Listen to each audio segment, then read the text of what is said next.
Now then, in this episode of WTF Moments, you might hear a few noises in the background. That's because there's a bunch of workmen outside my house. Basically, they're ripping up the roads all across my city because they're installing new fancy 1 gig internet cables across the entire city so the city can be more advanced or something. I don't know. Some stupid shit. But basically, there's workmen outside my house, so you might hear the occasional spade hitting the sidewalk. You might hear the occasional pneumatic drill. You might even hear the occasional homophobic slur, because I've heard a few of those in the past couple days.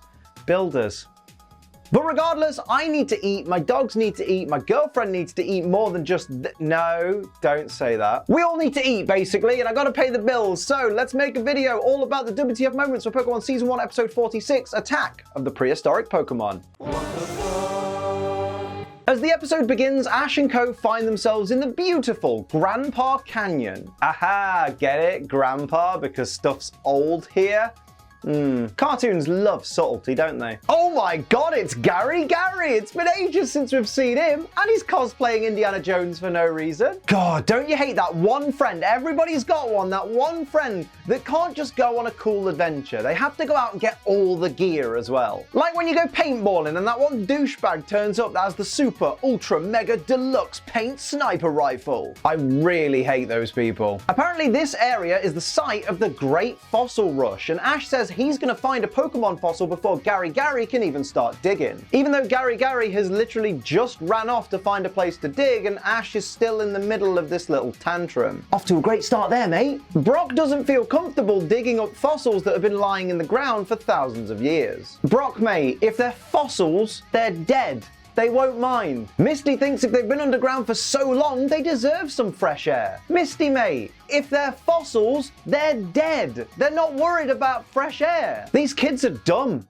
Pass it on. Also, Jigglypuff's here, but nobody notices it, so they all walk away before Jigglypuff can start singing, which of course annoys Jigglypuff. Jigglypuff, just learn to shout or something. You really can't be mad about not getting anyone's attention when you don't do anything to try and get anyone's attention. Gary is excited to find his first Pokemon fossil, which turns out to be fossilized Pokemon manure. You know, poo, poopy, poo, shit, poo, poo, poop. I mean, everybody acts like this is super gross, but I'm pretty sure scientists do and have learned things from fossilized animal waste, so surely this discovery isn't totally worthless. Brock is suspicious that so many people are hunting fossils in this location, but nobody's found any, causing him to question whether this great fossil rush is even real. Ash responds with, "Sure it is." His evidence?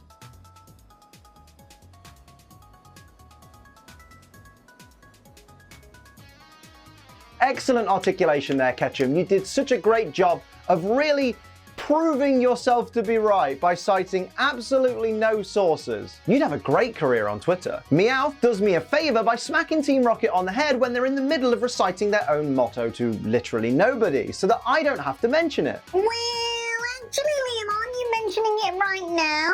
Only so I can point out that this is definitely no longer a WTF moment anymore, because these two are just obsessed with reciting their motto to anybody that will listen, even if it's no one. James says that once they blast Grandpa Canyon to smithereens, they'll be able to scoop up all the Pokemon fossils. I mean, if you destroy the canyon, isn't there a good chance you'll destroy all the fossils too? Like, if you're gonna blow it to smithereens, aren't the fossils gonna get blown to smithereens as well? I wouldn't be too confident with this plan, mate. Ash and Co overhear Team Rocket talking about using dynamite to blow up the canyon, and they point out that all the people hunting fossils nearby will be caught in the blast. Mate, when did Team Rocket make the jump from petty Pokemon thieves to literal mass murderers? Ash sends out Squirtle to use his water gun to put out the dynamite fuse, and it can't hit it to save its life. Squirtle, you're a water-type Pokemon. You literally have one job, and that's hit things with water. And if you're enjoying this video, I've got one job for you. Hit the like button. Help us bang 10,000 likes on this video. It only takes seconds, but is a massive help to the channel. It has a huge impact, so thank you to those that have. And if you're part of the 37% of people who watch WTF Moments but aren't yet subscribed to the channel, consider hitting the subscribe button, turn on notifications, and you'll never ever miss an episode. Still waiting on that extra 0 though. Ash's Squirtle takes time out from chasing the fuse to do a backflip. Come on Squirtle, mate, this is life and death, take it seriously. Okay, this next one's really pedantic and picky, but I'm gonna power through. Jessie calls out Arbok before James calls out Weezing, but Weezing emerges from its Pokeball before Arbok emerges from its Pokeball. How does that work? Aside from the disappointing lack of the Benny Hill theme throughout this scene, I'd like to point out Meowth's line of "You're running like slugs" as a personal highlight. Oh look, another Indiana Jones reference, I guess. Also, I'm trying to work out the logistics of these 5 creatures forming a perfectly spherical boulder that rolls down the mountain so cleanly, but at the same time, I then remember this is a cartoon, so logic is basically moot. So they all collide with each other and end up landing about 15 feet from the dynamite, and there is a lot of dynamite. I guess this is the end for them? Or maybe it's just a typical Wednesday night. Pikachu, in arguably the most telling show of intelligence we've seen from it since day one, decides it's a good idea to use Thunderbolt on the dynamite directly, instantly detonating it before the fuse can even reach it. Pikachu's dumber than... I can't even think of a comparison. Oi, James May, what's Pikachu dumber than? Cheese. Pass it on. Look at the size of that explosion. That's Nuketown levels of destruction. Surely there is no way anyone could have survived that blast. Remember when Brock was saying all the people digging would be caught in the blast? Well, apparently all the people digging were totally fine and barely even noticed there was an explosion, and Ash and Team Rocket, who were right next to it, are also totally fine. Look, I get that this is anime, but this lot should be dust. The blast was big enough to create huge cracks in the earth, but Ash Ketchum is completely unaffected. This is bollocks. Oh no, the hole they were in filled with boulders and only Squirtle escaped. I guess they're all dead now. With shows like this, it's just not even believable that they're in any danger, is it? Jigglypuff sees Brock, Misty and Squirtle frantically trying to uncover the pulverized remains of their seemingly dead friends. And all it can think about is how the pile of boulders kind of looks like a stage and fantasizing about its own ambitions. Jigglypuff's a self-centered wanker. Pass it on. Oh look, the cave that Ash and Team Rocket fell into didn't fill to the brim with falling debris. The boulders falling in conveniently blocked the hole at the top of the cave. Look, I'm all for plot armor, but this is a little bit on the nose. Do you realize how lucky the boulders not falling through the hole but instead just plugging it is? Bloody ridiculous odds. Jesse hears James chuckle and asks if he has a solution to their problem. He simply responds, "We're all doomed." And honestly, in situations like this, I'm always like James. I just assume the worst and give up trying before we've even had time to fully understand the situation. I'm not proud of it, I just find it relatable. Suddenly it's revealed that Ash, Pikachu and Team Rocket are not alone in this cave, as a bunch of Kabuto, Kabutops, Omanyte and Omastar are revealed to be in there too. My question here is, why don't they immediately try and catch them? Ash literally has a Bulbasaur, which would completely steamroll these rock and water fossil Pokémon. Ash has a chance to bag them all here and doesn't even try. Oh yeah, and get it out your system. Omanyte, praise Helix. Yes, very good. We all remember Twitch Plays Pokemon, but that first run was 6 years ago. Just let it die. Ash comments on the eyes of the fossil Pokemon and says how they seem really angry, but fails to notice that one Kabuto's color scheme is completely swapped around. Open your eyes, Ash. There's a shiny Kabuto right there, and shinies haven't even been invented yet. Well, actually, Liam, that's not really a shiny Kabuto. The animators must have just swapped the colors round by mistake. I mean, we all already know that Kabuto's shiny is green. It's a fantastic shiny, but honestly, I wouldn't mind if this was the shiny version. Team Rocket posit that maybe the fossil Pokemon weren't fossilized, but had actually just been sleeping for thousands of years. Surely it's more likely that they've just been living underground away from the sight of humans and therefore as a result have remained unchanged for thousands of years. I refuse to believe Kabuto of all Pokemon has a 1,000+ year lifespan, which is what you're suggesting. If you're suggesting it's been asleep for 1,000 years, you're also suggesting it's been alive for 1,000 years. Team Rocket try and capture Kabutops, but it just bats away the Pokeballs with its giant scythe things, which begs the question, how do these bloody Pokeball things work? The Pokeballs hit the Pokemon, so surely that should start the catching process, should it not? Well, actually, Liam, I'm pretty sure Kabutops knew the Pokeballs were coming towards it, so that's why it was able to swap them away. Okay, but what about Meowth, who was definitely hit by the Pokeballs by surprise? Should have caught him at least. Although one thing that will never catch you by surprise is me telling you to use code ACE for money off G Fuel. Today I am drinking A-Drive's Shiny Splash, beautiful flavor. It is lemonade with a little cheeky hint of blueberry in there. So it's like the shiny version of G Fuel's lemon. Oh, I just got that. I just got what you did there. Well done. Smart Dan. Right.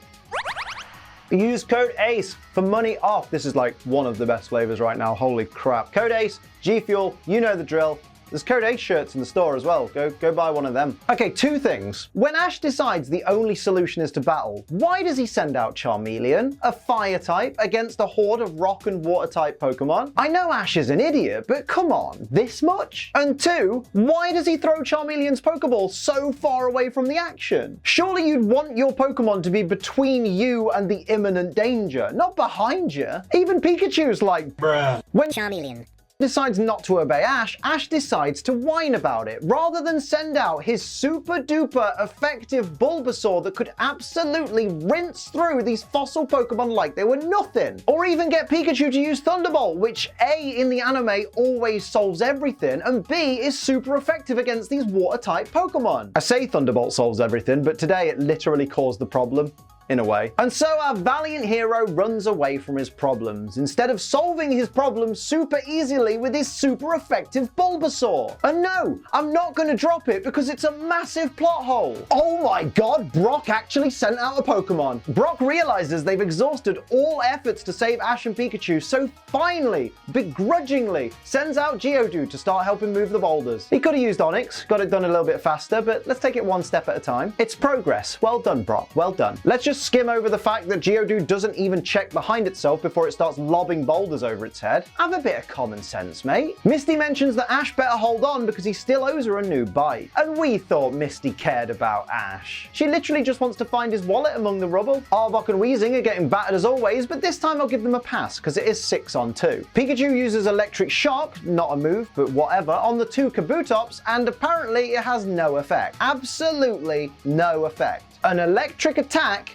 having no effect on a rock and water type. For God's sake, Pokemon, if you're gonna make an anime based on one of your games, at least learn how your fucking game works. Ash even says, electricity isn't gonna work. well, it should. Why isn't it gonna work? They're rock and water. They're weak to electric attacks. Why is it not working? Swear this episode's gonna make me burst a blood vessel. Charmeleon refuses to step in and help, and Ash cries, Aw, it's useless. do you know what's not useless? Your bloody Bulbasaur! The Kabutops and co are all scared off by the appearance of Aerodactyl, who kicks Charmeleon in the face for no reason. Aerodactyl's a dick, and I'm living for it. Aerodactyl goes in for the attack, and Charmeleon is now ready to fight. Apparently, all it took was Aerodactyl making him look like a little bitch. Which also happens again immediately afterwards, because Aerodactyl knocks it out in a single hit. Man, Ash's Charmeleon just sucks, doesn't it? Ash shouts for Brock and Misty to get them out of the cave and to hurry up, and Aerodactyl grabs hold of Ash and starts heading for the cave entrance. See? Aerodactyl just wants to help. He might look scary, but he's actually really nice. Hashtag justice for Aerodactyl, please. Pikachu jumps onto Aerodactyl's tail as it's heading upwards, ignoring the fact that a single Thunderbolt would probably take this thing down, since, you know, it's a flying type. And somehow Charmeleon, who 10 seconds ago was completely knocked out, has the strength to jump on as well. This is bollocks, mate. Who wrote this episode? The boulders at the top of the cave start falling in, and miraculously none of them hit Aerodactyl, who's literally heading towards them. Honestly, the plot armor in this episode is off the charts, isn't it? Also, was that Misty and Brock's big rescue plan all along, to let the boulders fall into the cave? What if a helpless and injured Ash had been right beneath the entrance? They'd have killed him. Jigglypuff once again ignores impending danger just for the opportunity to pretend it's on stage. Delusional twat. I genuinely love that Jigglypuff gets pissed off the moment Misty starts explaining that it wants to sing, because even though it doesn't speak English, I can totally hear it saying, Will you please shut the hell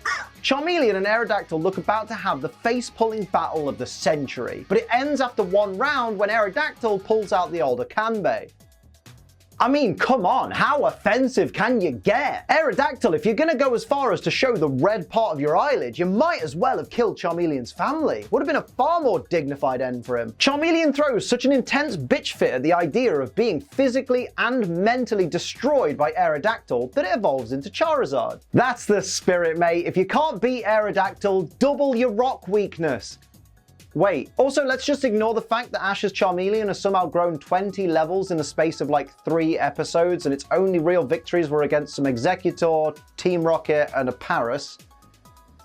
Okay. I've been wanting to ask this for ages, but does anybody else feel like Charizard looks a lot less intimidating when they show it from this angle? Just looks like a big orange dog, doesn't it? Ash realizes that Charizard is only attacking Aerodactyl for revenge and not because it wants to save Ash, which is obvious, but it's got me wondering. Do you think Charizard always ignored Ash because it wanted Ash to take it back to Damien, its original trainer, so it could prove to its original trainer just how strong it's become? Like, I know eventually Charizard does start listening to Ash, but maybe that's how long it took Charizard to get over Damien. This is why I don't do Pokemon theories. Misty tells Jigglypuff to start singing, and apparently Charizard is the only being in that area that's smart enough to cover its ears. Everyone else just lets Jigglypuff's song put them to sleep, knowing full well that if they're asleep, they can't see if things worked out. Also, how is Jigglypuff's song being amplified here? It's singing into a marker pen? Aerodactyl drops Ash and conveniently falls through the exact hole that it came out of the cave from, which, you know what, that just means Misty's timing was perfectly on point when she told Jigglypuff to start singing. Well done, Misty, for picking the exact right moment. That's definitely not too convenient. Charizard catches Ash before he can fall to his death and lands him safely on the ground. As Ash rolls off Charizard's back, he lands beside a random Pokemon egg. And I firmly believe that that egg belongs to one of the other trainers in the area, and that what we're seeing here are the seeds being sown for a crime. Trust me. After everyone wakes up, Officer Jenny goes full government cover-up mode, explaining that the area is now closed off in case there's further cave collapses and that nobody saw an Aerodactyl, it was all just hallucinations from Jigglypuff's song. I want to know why the feds are trying to cover up the existence of Aerodactyl here. Something just doesn't feel right. I really love that Jigglypuff couldn't think of what to draw on Gary's cheerleaders, so just labeled them A through E. Direct quote from Misty: "That Aerodactyl is one of a kind." No, it isn't. And here it is. Ash stole that other trainer's egg. Now, the markings all being red earlier and now some of them being red and some of them being blue isn't a big deal. Maybe the blue markings take longer to develop on the outside of the egg. I don't know, but it's fine. But the main thing here is we all know what this egg hatches into. We know this egg has to have come from a Togetic, a Togekiss, or a Ditto. Because whilst a female Aerodactyl might be in the same egg group as Togetic and Togekiss, it can only lay Aerodactyl eggs. That means that this egg has not come from one of the wild Pokemon we've seen in this episode. Which means the most likely scenario is one of the other trainers in the area had been traveling with this egg in the hopes of hatching it. The trainer likely heard all the commotion about what was going on with Ash and rushed over to help in the rescue effort, moving all the boulders and whatnot. And they would have quickly put the egg down because there wasn't a moment to lose. They needed to help Ash. And then, of course, at the end of it, Jigglypuff put them to sleep. Clearly, by the time this trainer awoke, Ash must have stuffed the egg into his backpack thinking no one would notice. But I noticed. That means that Ash Ketchum is a more successful Pokemon thief than Jesse and James combined. He pulled off the heist of the century and stole this Togepi egg. Lock him up! Lock the bastard up! The kid's a criminal. Brock then steals the egg from Ash, which serves him bloody right. Or is this a part of Ash's master plan? Willingly allow Brock to take possession of the egg, so when the police come asking questions, Ash can plead ignorance and pretend he didn't even know that Brock had an egg with him. Ash is a criminal mastermind. Pass it on. Also, Team Rocket are stranded till the next episode, yada yada yada. But more importantly, I can't unsee Kabutops sleeping like this. This is creepy as hell. So those are my WTF moments for Pokemon Season 1, Episode 46, Attack of the Prehistoric Pokémon. Let me know your favorites and any that I missed down below. Of course, like, share, and subscribe. Turn on notifications. Come and hang out on twitch.tv/AceTrainLiam and use code ACE for money off G Fuel. But until next time, I'm Ace Trainer Liam. Keep on training.